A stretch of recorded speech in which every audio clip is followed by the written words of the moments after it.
All right, so we shall start with the peace chant.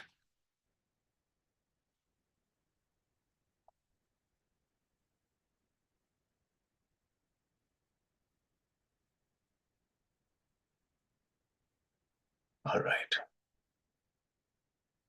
Om Bhadram Karnevih Shrunuyama Devaha Bhadram Pashye Makshaviriya Jatraha Sthirair Angais Tushtuvag Shastanubhihi Vyashema Devahitam Yadayuhu Shastina Indro Vriddhashavaha Shastina Pusha Vishwavedaha Shastinastarksho Arishtanemihi Shasti no Brihaspatir Dadhatu Om Shantihi Shantihi Shantihi. So you are studying Mundaka Upanishad, and we are into the second chapter of the first part. Second chapter starts with the lower knowledge, the domain of lower knowledge. And as a representative of the domain of lower knowledge, Upanishad is speaking about the rituals, fire rituals. The Vedic society was very much into fire rituals. It was central to the society at that time. So as a specimen of what lower knowledge is about, it is talking about rituals, fire rituals. So first mantra that we saw last time, it was that it said that rituals that exist in the Vedas, the mantras, those are true, and they have been performed in the old days by many people. And if you do it with good faith, with all your, you will get appropriate results. So this is a kind of encouragement for doing the fire rituals. Next mantra will speak about how to do. How to do is an elaborate thing, but it speaks only a very one specific thing. How to offer the oblation, the ghee, how to offer it. We may say that this particular instruction, how to offer the ghee in the fire, is just representative of the entire instruction.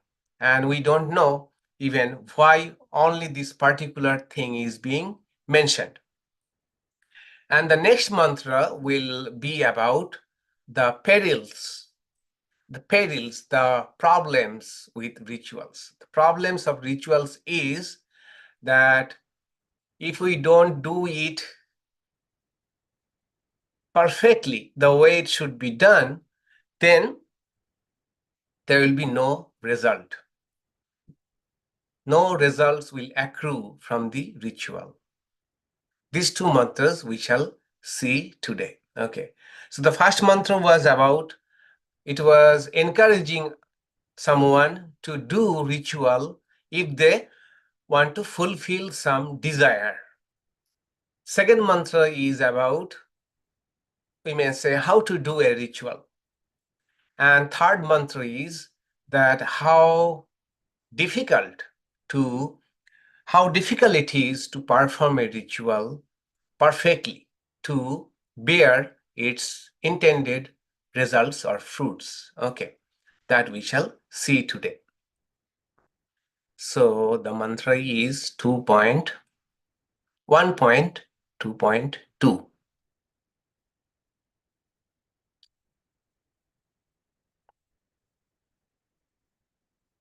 Okay.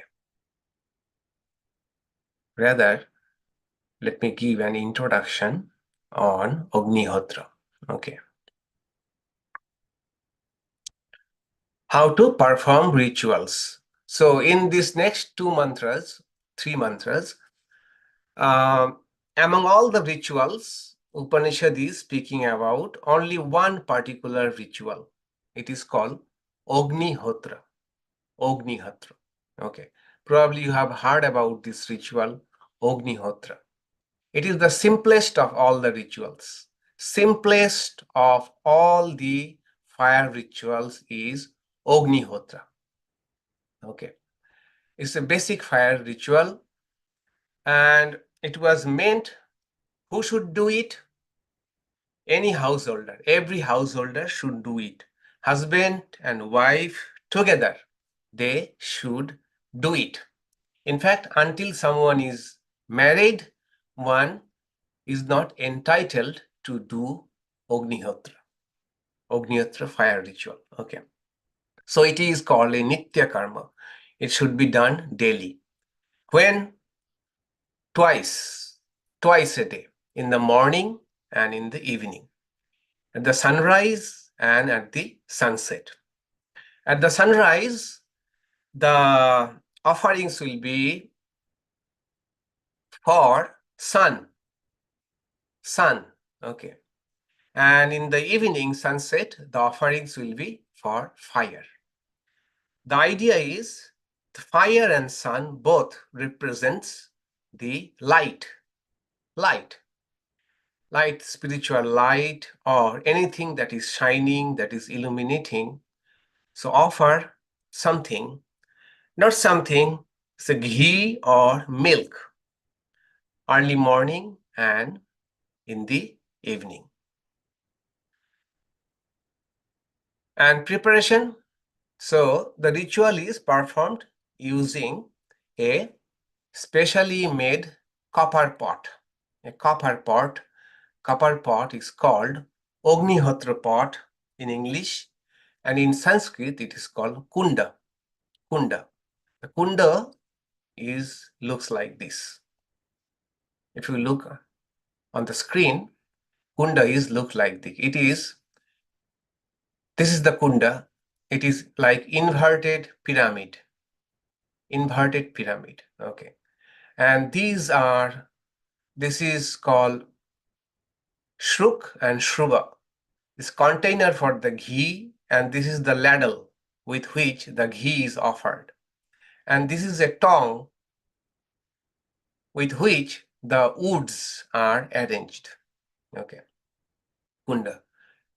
Just like any homa, if you have seen that we do in our Vedanta society centers around. So kunda, okay. And this kunda is first filled with ghee and rice. Then a piece of wood is thrown into it, and then it has to be lit with fire. But not any type of fire. Okay, not any type of fire. The fire has to be brought from inside the room. So Agnihotra should be performed outside the house, but a special pavilion which will be kept forever, where only this fire ritual Agnihotra needs to be done. Okay, maybe a shade under which the Agnihotra has to be done. And a householder should have a fire going all the time, 24/7, 365 days. That used to be called Garhyapatya Agni. Garhyapatra means household. Agni means fire. So as soon as one is married, they has to do a small ritual, and for that ritual they had to call some priests and one horse was to be brought. The horse will be only staying there, and a fire will be lit, which is called garhyapatya agni, which has to be going all the time. Garhyapatya agni. Okay, so that is going on all the time in the house. And for Agnihotra, which is done in the morning and in the evening, one has to bring a fire from this household fire with the help of a stick. And this fire with which the Agnihotra fire is lit is called āhuvam agni. Āhuvam means welcome, okay, or something that is welcome, something that is brought. So it is called āhuvam agni. So bring fire from inside your house with the help of a stick and then lit a firewood on the Agnihotra pot. Agnihotra pot, okay. And then offer into it offerings like ghee or milk, accompanied by chanting of Vedic mantras. The fire used in Agnihotra symbolizes the presence of the divine, and the offerings are made to the deities as a form of worship and gratitude. And it is a very simple ritual compared to other rituals. Okay, so I have a book which gives some details about all the rituals, and it's interesting.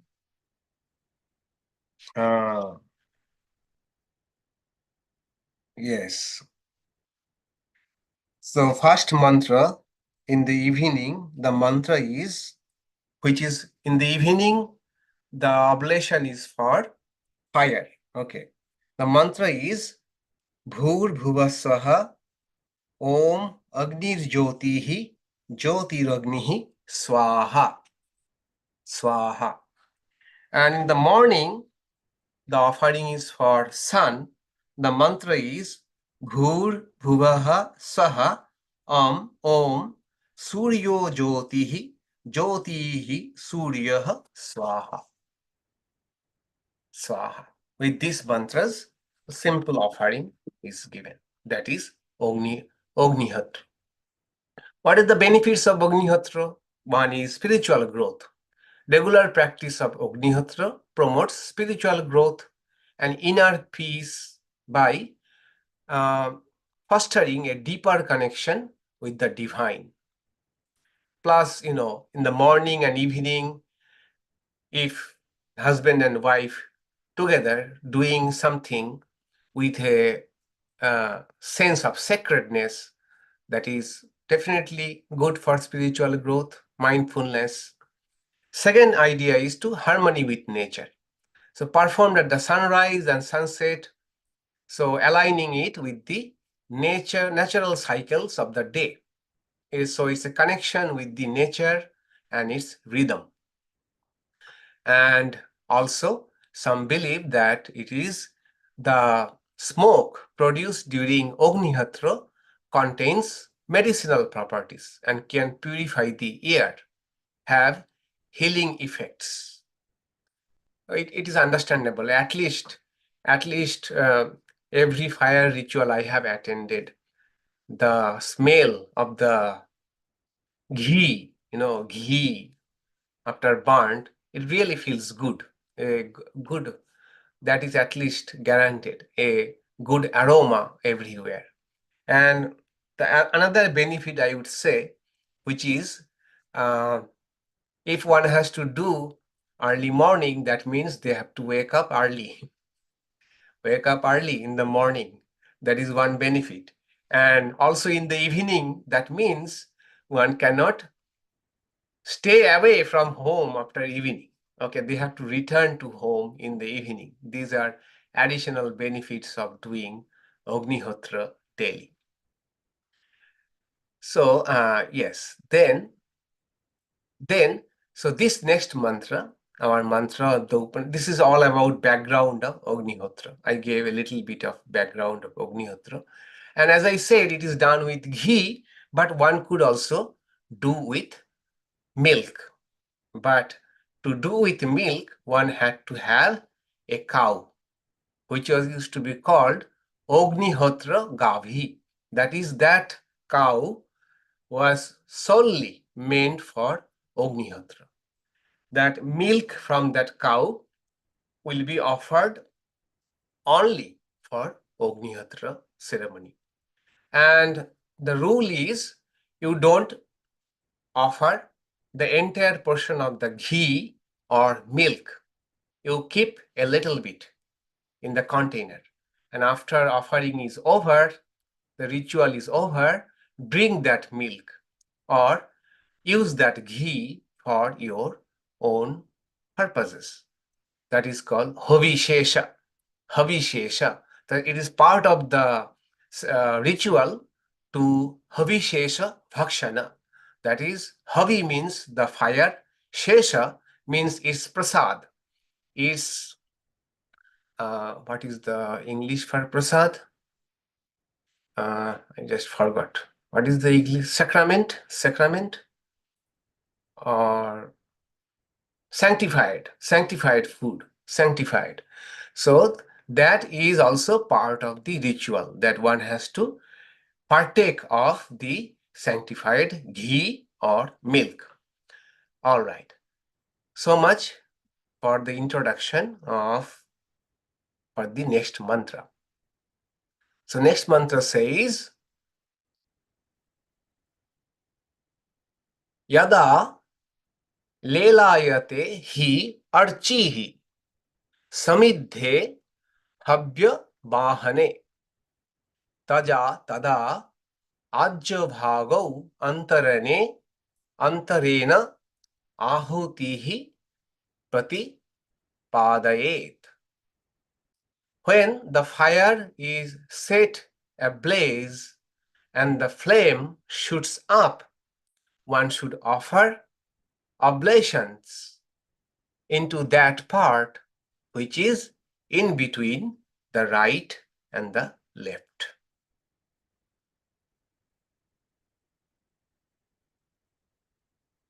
Where the offering should be done? At the center of the fire. Now, why they are mentioning this at the center? Why they are mentioning this? So the mantra says, when the fire is set ablaze, that is, first when we are starting the fire ritual, the fire is mellow, it's mild. Then over the course of time, some more wood is supplied, and sometimes camphor is thrown. If you throw camphor, the fire, the flame gets bigger and it's blazing. So when you have been at the fire is blazing in full, then you offer at the center, in between the right and the left. Why it is saying between right and the left? Because as we shall see in the next mantra, those who will be doing Agnihotra is supposed to do also 2 special rituals every month. One is on new moon day, another is on full moon day. On new moon day, it is exclusively for fire, and the oblation is offered on the right side of the pot. On the right side of the pot, okay, on new moon day. And that is called darsha. That ritual which is done on new moon day is called darsha. Darshamāsa yagya. Darshamāsa yagya. And another is on full moon day. It is for Soma. Soma is another deity. It is sometime said to be equivalent with moon. So one was for sun, one was for fire, another for soma. Soma means moon, and the oblation is offered on the left side of the kunda. And this one is called paurṇamāsam. Paurṇamāsam. Paurṇamāsam. Okay. Purnima, some of you have heard the word Purnima. Purnima means full moon. So the sacrifice which is done on full moon day is Paurṇamāsam. And which is on new moon day is darsha. So in darsha, new moon day, the offering is on the left for fire. And on the full moon day for soma on the right. So to distinguish the daily Agnihotra from these fortnightly offerings, it is being told that during Agnihotra, you offer the ghee not on the left, not on the right, but on the center. And this center is called ābāpo-sthāna. Ābāpo-sthāna. That is at the center of the fire. And interestingly, here is a quiz for Indians. Even non-Indians can try. In this full moon and new moon, the offering is not made with ghee or milk. It is done with purodasha, such a thing called purodasha. Okay. Can anyone guess what is purodasha?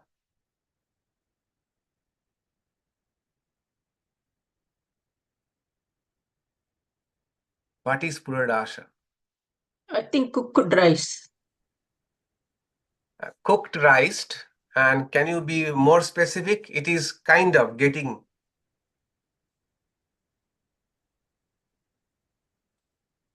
You are close enough. I think mixed with ghee. Puffed rice? Puffed rice? Okay. No. Anyone else? Okay. Idli. All of you have seen idli. Okay. What we call idli in Vedic time used to be called purodasha. Okay. And what we call payas now, kheer, milk with milk. In Vedic time, it was called charu. Okay. So if you read Mimamsa philosophy or those part of the Vedas which described the rituals, you will often encounter purodasha and charu. Charu is our modern porridge, or pudding, you may say, rice pudding. And purodasha is idli. So I don't know why particularly this part is being mentioned where to throw the ghee. Among all the rituals, why this is being told, I don't know, because there are, although Agnihotra is a simple ritual, but even simple, it should have many steps. And probably this is the most common mistake they used to do, whether to left or right. And so to draw attention, the mantra is telling, offer it on the center, not on the left, on the right. As I was telling that when I did Homa recently, there are so many little things to be taken care of. For example, the ghee itself has to be first purified, okay, through different mantras and taking the ghee above the fire. And the ghee, their container is little bigger. The ghee is divided. I know it has no relevance to our subject today. Just, for your interest, I am telling it, okay, that the ghee, on the ghee, there are two small straw called kusha, a special type of grass, which is just like a stick, very thin stick made of a special type of grass called kusha grass. So two of those kusha grass are thrown into the ghee. In that case, the ghee becomes divided into three parts, okay, left and in the middle and the right. And accordingly, one has to offer ghee from the right side of the pot, from the left side of the pot, and from the central part of the pot. The ghee is to be taken from there. And then, depending upon which deity you are offering, whether it is fire or it is sun or soma, you offer that ghee accordingly on the left of the fire, on the right of the fire, or at the center of the fire. Okay. So just indulge 5 minutes. I will show you the something about Homa. Okay. And this is too a very simplified Homa. So it is called Homa in brief. Here, there is a copper container, and a copper container is filled with sand. Okay. And then I had to draw this pattern with a stick. And this is east. Okay. So I have to do the ritual sitting towards facing east. Okay. Accordingly, this is south, this is north, this is west, and depending upon the mantra, the offering has to be made sometime here, sometime there, here. Even before I have placed the woods. Before placing the woods, this is called sthandila, like yantra. We have to do some offering here. Okay. And then the woods are arranged at the center. Then there are several steps involved. First, the worship of that diagram, then meditation on Saraswati, then how to bring fire, there. There are also 3-4 types of sticks has to be lit one after another. Then one has to be thrown. Then from that another has to be lit, like that. Then bring or invite. I was doing Sri Ramakrishna Puja, so I was inviting Sri Ramakrishna on that fire. Sri Ramakrishna Namagne. Okay, so that fire was representative for Sri Ramakrishna. Then offering different types of offering, then purifying the ghee pot, purifying the ghee itself. Then we have to offer some ahuti. Okay, agnaye saha, somayo saha, agnisomabhyam, agnaye sishtikrite, then bhuvaha saha, offering for all of these. Then offering of billa leaves, which are soaked in ghee. 108 billa leaves or 54 billa leaves or at least 28 billa leaves, which are soaked in ghee, and offered them in the fire. That is, and then of course a ritual how to douse the fire with yogurt and banana, and then also offering the rest of the ghee in the doused fire, and then request for shama, that is the mistakes that I have done in the ritual. So forgiveness, ask for forgiveness. So that is how Homa is done, and it is wonderful. It feels good. The one thing is, one thing to be noted, okay, which we shall see in the next mantra. It is about the difference between a ritual with fulfillment of desire or a ritual without desire. So the idea of this, the mantra that we have just concluded is be cautious or be alert while doing the ritual. And how to do that? The one way of drawing our attention or requesting us to be alert is where exactly to be the oblation is to be offered. Okay. And next mantra is how many things can go wrong? How many things can go wrong? That is, how difficult a fire ritual can be. The mantra is yasya agnihotram adarśam apaurṇamāsam acāturmāsyam anāgrayaṇam atithivarjitaṃ cha ahutam avaiśvadevam avidhināhutam āsaptamāṃ tasya lokān hinasti. So meaning we shall see, but I would like to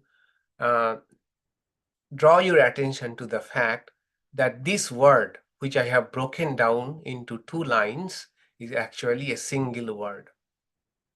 This is a single word, which I have broken down into different words, and 2 lines is a single word. This is the beauty of Sanskrit. Beauty of Sanskrit with samasa and sandhi. So many ideas can be packed into one single word. So the meaning of this mantra is, if a person's Agnihotra ritual is not accompanied by the new moon and full moon rituals, by the 4 months ritual, by the harvest ritual, if it is bereft of hospitality to the guests, if the oblations are not offered at the right time, if unaccompanied by Vaishvadeva ritual, or is improperly performed, then it destroys their 7 worlds. Destroys their 7 worlds. So what does it mean? Okay. So Agnihotra, as I said, is the simplest fire ritual in the Veda. Even that fire ritual has so many paraphernalia. If one of the accompanying rituals go wrong, then the entire Agnihotra goes bad. It won't give the desired results. Okay, so that you should remember. Desired results is the important phrase. If we don't have any desire, then we don't have to worry so much about the meticulous performance of the ritual. So as I said, Agnihotra should be performed twice daily, in the sunrise and then the sunset. But there are some auxiliary rituals that a Agnihotri should perform, that needed to be done periodically along with daily Agnihotra. Okay, daily Agnihotra. Agnihotri means one who does Agnihotra. They are called Agnihotri. Even in India nowadays, even now, there are many people whose surnames is Agnihotri. Agnihotri.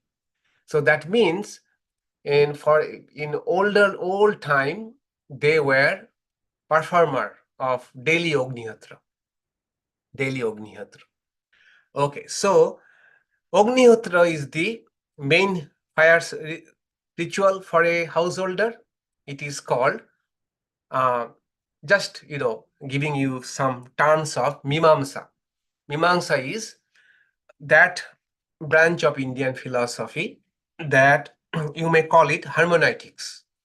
What we call hermeneutics now in Western philosophy, Mimamsa is hermeneutics for Veda. That is how to interpret the Vedas. Okay. So if you read Mimamsa, it will tell you how to interpret different paragraphs and mantras of the Veda. And it has its own very elaborate, very sophisticated reasoning or methodology of how to really get the meaning of a mantra. When there are several interpretations possible, how to get the right interpretation. But Mimamsa has one clear goal in their mind, that is, their clear goal is Vedas are only for performing ritual. Veda's overarching purpose is ritual alone, nothing else. So even their interpretation is biased towards rituals. But that if we keep aside, Mimamsa gives interesting some terminologies. One is Shesha Sheshi or Amsha Amshi. Shesha means the whole. Sheshi means the parts or the auxiliaries. Same. Amsha, Amshi. Amsha means the main thing. Amshi, the parts, whole and the part. So Agnihotra is Shesha. For a householder, Agnihotra is the Shesha, the main ritual. But there are many Sheshi, even some auxiliary rituals, which this mantra mentioned. And without these Sheshi or auxiliary rituals, the Shesha, the main ritual, is incomplete. That is why in different types of yaga, for example, ishti yaga, pashu yaga, or even ashamedha yaga, so several yagas are there. In each of the yaga, there are even several auxiliary yaga. Those auxiliary yagas are even in themselves are full yagas. Okay, full yagas. That is how a fire ritual can become so complicated that one fire ritual might require 2 or 3 auxiliary rituals for its fulfillment. Those auxiliary rituals may in turn might have again their auxiliary rituals. So it's like branch out, and that is why so many people, so many priests, so much of arrangement were needed. So we get a glimpse in this mantra that even a Agnihotra ritual, which is very simple, do in the morning and do in the evening, simple in the context, not for us, not we for us it will be even too much probably, but in that context, in their time, this was the simplest ritual. Even that needed some other rituals at its auxiliary. What are the auxiliary rituals? So one I mentioned, that new moon, another is full moon. So here in the mantra it says, one whose Agnihotra is adarśam. A means without. Apaurṇamāsam, without paurṇamāsam. That is one whose Agnihotra is not accompanied by new moon ritual every month and full moon ritual every month. Their Agnihotra is incomplete. Moreover, acāturmāsyam. A means again without. So acāturmāsyam means 4-month ritual. So once in every 4 months there used to be there had to be one special ritual. That is, in a year, 3 special rituals. Leave aside the full moon and new moon. It is at the beginning of each 4 months. Each 4 months, there used to be again some elaborate ritual. That also one householder had to perform. Okay, acāturmāsyam. Then anāgrayaṇam, without agnihotram. Agnihotram means harvest ritual. Harvest. Whenever there is new harvest, whether it's spring or in fall, there should have been one harvest ritual. That is, at least 2 more rituals every month. If that is not done, then Agnihotra is incomplete. Then avaiśvadevam, without Vaisvadeva ritual. Vaisvadeva means pertaining to all gods. All gods. It is performed mainly to go to heaven. To heaven, want to go to heaven, do Vaisvadevam. That also is part of Agnihotra. That probably had to be done once a year. Then not only that, atithivarjitaṃ, devoid of hospitality to guests. So anyone could show up at the time of performance of the ritual, whether it is a daily Agnihotra ritual or weekly ritual or monthly ritual or the special 4 monthly ritual, harvest ritual. When you are doing that, anybody could show up. Any guest, atithi. Atithi means one, atithi. Tithi means, you may say, one who has come with appointment is tithi. Atithi means who has come without any appointment, without your prior knowledge. Such a person is called atithi. So even if a atithi, such a guest shows up, you have to do proper hospitality. That is part of the Agnihotra ritual. Not only the ritual itself, anybody who shows up to see how you are doing the ritual or take part in the ritual, you have to be hospitable to that guest. You have to entertain the guest. If you don't do, your Agnihotra will not bear fruit. Okay, that is one condition. Then ahutam, that is, oblations are not offered at the right time. So there will be several oblations in one Agnihotra, and each oblation should be offered at the right time. One example was shown in the previous mantra. What was that? That when the fire is fully ablaze, then you should offer the ghee at the center. You should not miss.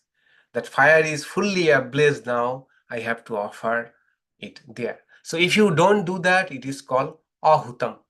It is not been done at right time. Then avidhināhutam, performed improperly. That is, if all the vidhi steps are not performed properly, there could be Agnihotra is a simple one, but in other kind of fire ceremonies, there could be several steps, and each should be done exactly the way it has been described. And not only that, Agnihotra is simple, but any of the apaurṇamāsam or vaisvadeva or harvest ritual, those rituals needed many ingredients, and there are specific instructions how to prepare the ingredient. For example, one of the yagas is, I think, Purnamasa yaga, that is done in full moon, where you needed one twig of a particular tree called palash. Palash, I don't know how to translate it in English. It's a kind of tree which has flower like fiery red, and that they bloom in springtime. And that twig has to be collected on a particular day, at a particular time. And not every kind of twig will do. Only that kind of twig which is part of a kind of branch, that has to be taken, and that also on a particular day, particular time. Then it has to be made appropriate for the ritual. So like that, there are several ingredients are needed. Each of them should be collected and prepared as it has been instructed. That is, it's just the idea is how complicated a fire ritual could become. So if one does not follow all of these, then what it happens? It means Agnihotra destroys their 7 worlds. 7 worlds. So a person who is doing Agnihotra but are not following these steps, then their 7 worlds are destroyed. What are 7 worlds? 7 worlds have been interpreted in 2 ways. One is the 7 generations. 7 generations, that is the person's own generation, 3 anterior generation, and 3 posterior generations. Parents, grandparents, great-grandparents, son, grandson, great-grandson, or daughter. Those all generations will be destroyed. And another meaning of the 7 worlds is the 7 planes of existence, starting from Bhur, Bhuva, Swa, then Tapa, Jana, Sattva, all of these 7 lokas will be destroyed. So I think it this way. It is not literally so. Literally that if you perform Agnihotra wrongly, all your posterior, all the generations will be destroyed. I don't think it this way. I think what it was trying to drive home the idea, kind of a warning that do it properly, with a caveat that if you want to do and the rituals but you want to get their full benefit, remember you have to do them properly. I think that was that is the intention of this mantra. So destruction should not be taken literally. This is to send a strong caveat for not doing the Agnihotra properly. So the first mantra of this section said that one can get many benefits from the rituals. But the current mantra said that there are a lot of conditions too. First mantra encouraged us that you do rituals, they are true. And in the past, many people got results from them. But now comes the fine prints. The fine prints, the disclaimer. The disclaimer is that to get appropriate results, as we see in the advertisements, many claims, but there are asterisks. And down below the asterisks, it is written that it is not insured. Consult your doctor, like that. In same way, if you can get result, but be aware that you have to uh, fulfill other conditions too.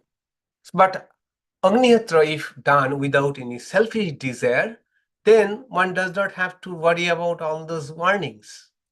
It can be done with a sense of sacredness. It feels so good when we are offering ghee or other things on the fire. Of course, an elevated atmosphere is generated. The mantras are elevating. It feels good. It feels good if we have no other desire to fulfill. Okay, other desire to fulfill. But the question is now, is it relevant to us at all? We are not at all doing Agnihotra. Okay, so what is the relevance of this mantra for us at all? Okay. Yes. Because it's representative of any worldly activity. So in fact, we do our rituals every day, all the Right. time. We're all performing rituals. Right. And this is just a representative example. Right. Thank you. Thank you. This is also my take that Agnihotra, if done with, the desire to fulfill some desire, then comes all these perils. Just like any other worldly activities when we are doing, if we are so much, any activity requires a lot of steps. Every step should go well. Even those who cook daily, they know. For most of the dishes, there are so many things should be done at the right time, right amount of things should be given, spices should be given at the right time, right proportion. And all of these, if any of these can, ruin the dish, any of them can ruin the dish. Compare cooking with Agnihotra. Okay. The idea is, my take will be like this, that if we are too much concerned about the result, maybe we are, in panic about cooking. So many people are coming and the dish has to be perfect. Then the more chance of making a mistake. More chance of making a mistake. Instead, if we just focus on the process itself, there's a better chance that the dish will turn out well. So most of the anxieties we have is performance anxiety. And what is performance anxiety? That we are too much concerned about the result. Too much concerned about the result. So as Agnihotra, if done without desire, can only bring good things in us. There's nothing to lose. In the same way, any kind of work, if we do it with alertness, with proper attention and intention, then result will be good. But suppose we put undue importance on the result, end product, or moreover, how people will accept it, how people will judge it, then a great deal of our attention, because our attention is not infinite. Okay, our attention has a bandwidth. It has been shown scientifically that our attention span has a bandwidth. So if I am concerned much about the result, that much bandwidth is lost in doing the thing, doing the actual activity, actual cooking. So my take about this is that any worldly action, as Paul said, which is according to the Upanishad, is a matter of domain of lower knowledge, whether it is office work or cooking or garden work. There are many steps involved in it, and any step can go wrong.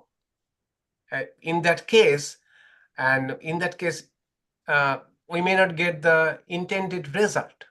Okay. So, but if we are not too much concerned about the result, but keep on doing what we are doing and trying to enjoy it, the result may be good.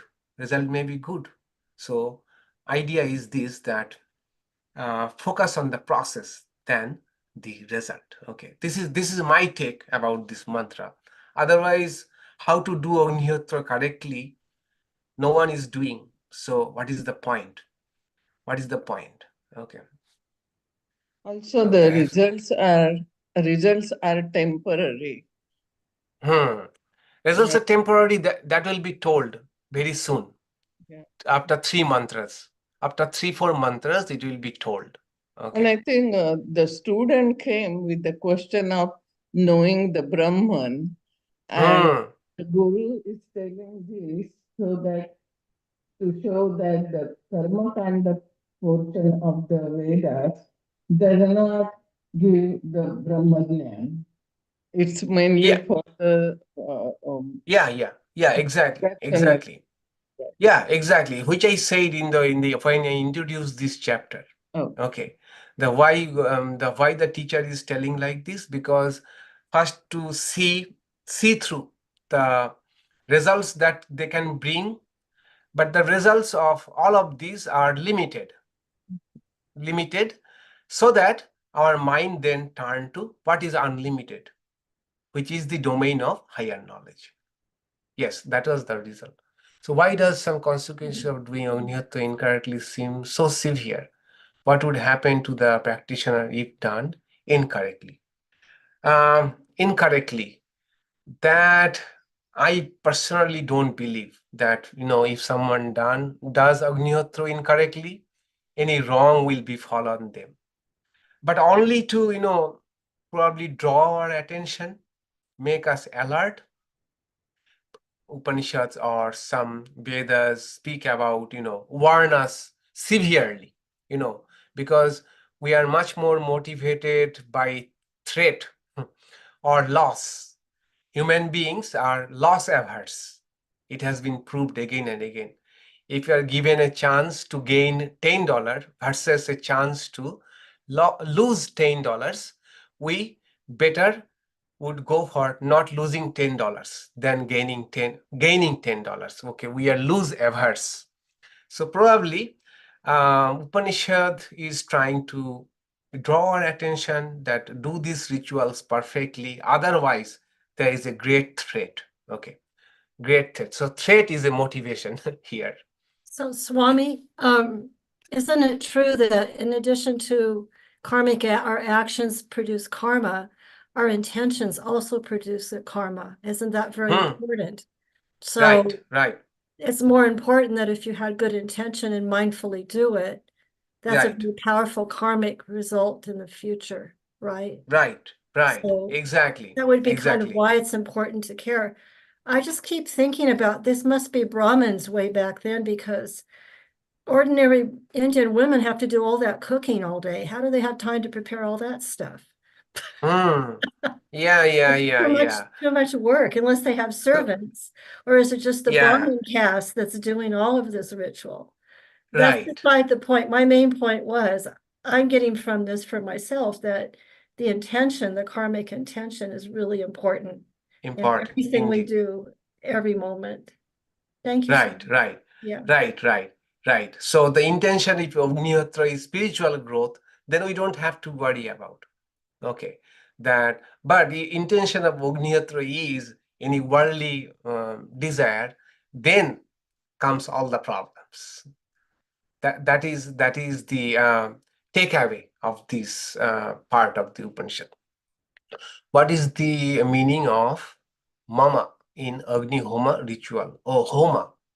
Do you mean homa in Agnihoma? Where is the mama? Mama means mine. Okay. Mama means mine. Okay. What is Vaishyadeva ritual? Okay, I will send you a write-up on what is Vaishyadeva ritual. Okay, it is to some elaborate. I will send you. I have it with me, but I did not want to bore people. Okay, Vaishyadeva ritual. I will send you personally. Is this why there is a prompter for homa fire, so that ritual is performed as perfectly as possible? I think Native American tradition also views smoke as purifying, right? Yeah, prompter is needed definitely in all Vedic yajna. Prompter was a must. So the difference between Vedic yajna and current homa, there are some differences. One is most of the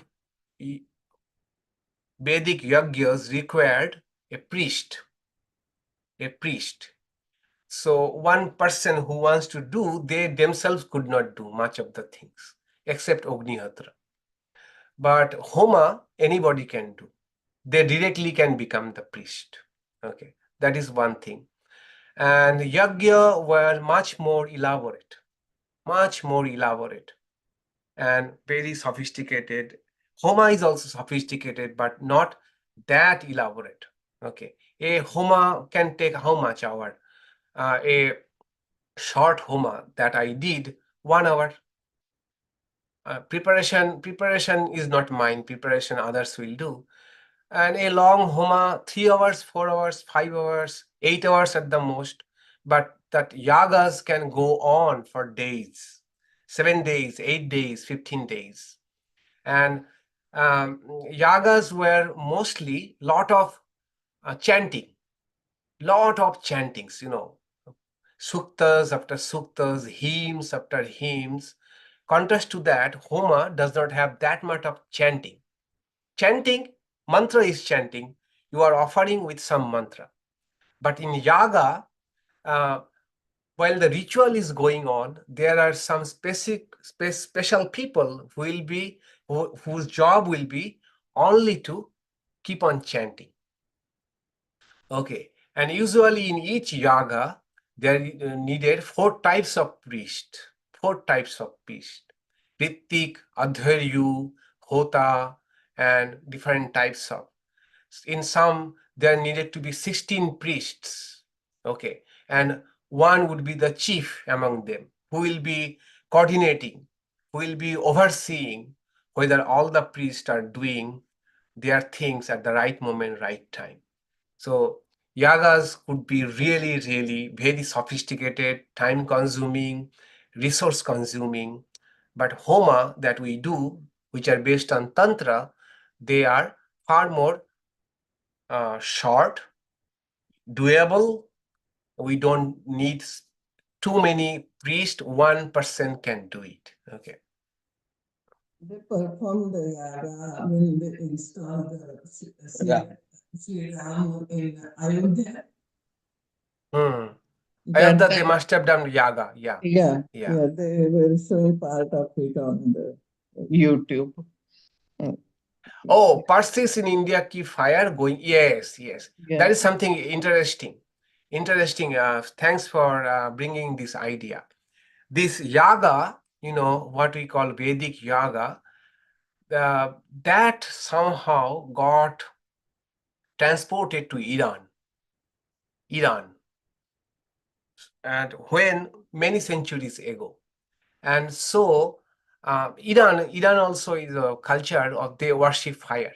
If you go to any Parsi temple, I have been to Parsi temples, their main deity is fire. And their fire goes on for 24 hours. So Parsi temples are called fire temples. Okay. So I was reading that our yaga was transported from India to Iran, and later came back and influenced the present day homa. How exactly I don't know. I have to. So Indian yaga influenced Iranian fire ritual, which in turn later on influenced the Indian homa, tantric homa. Okay, even the homa, tantric homa, was very much influenced by Buddhism. That part of Buddhism, which has very lot of rituals, Yogacara branch of Buddhism, which has elaborate rituals. They influenced our tantric homa. So it's a intersection of different religions and different faith traditions. Both Ira and Indic has same roots from Indo-Iranian Avestian rituals. Oh, I see. All right. So next mantra will be about funny. Next mantra is 7 types of flames and their name. When the fire is going on, there are 7 types of flames can be seen in them according to their color. What are the 7 colors? The next mantra will simply mention the names of those 7 types of flames, which are like 7 tongues of the fire, which devour the oblations, the ghee. Okay. I don't know why it is mentioned, but it is just an information. And then next is what happens after someone passes away. Their subtle body, when moves from this plane to upper other lanes, and how these the offerings that we offer in the fire, how they are carried to different spheres. This kind of explanation. And then the main point that all of these are very transient. The results that this kind of rituals give are transient. So the wise one turn away from all of this and seek the highest, through which the ultimate is known. Okay. So all these are preparation for actually taking a U-turn, which we shall take soon. Okay. One quick question, Swamiji, is the sadhana, different sadhanas, they do not fall under any yajna as such, correct? I mean, what I'm talking is about japa or lighting a lamp or, some prayers, daily sadhanas. They don't fall under these classes of either yajna, definitely not yaga. Is that correct? Yes. So yaga has two meanings. Etymological meaning of yaga is very broad. It has come from the word yaj. Yaj means to worship, to adore. So you can adore, worship in any way. That can be called a yajna. And definition of yajna is anything that is offered in the service of the Lord. Okay. The exact Sanskrit word I have forgotten. Anything, offering anything for a higher purpose, a divine purpose. That is yajna. So, but in a narrow sense, yajna is fire ritual. Okay. But if you go to Bhagavad Gita, there are several meanings of yajna, several meanings. That the entire cosmos is a yajna. Everybody is sacrificing something to maintain this world order, cosmic order. That itself is a yajna. Yeah, there are 12 yajnas. Yeah, that are yajna. But here, Agnihotra yajna or ishti yaga, yajna and yaga are same. That means this very narrow sense of fire ritual. Okay. But in Bhagavad Gita, yapa yajna is called yajna. That is true. Chanting name is yapa yajna.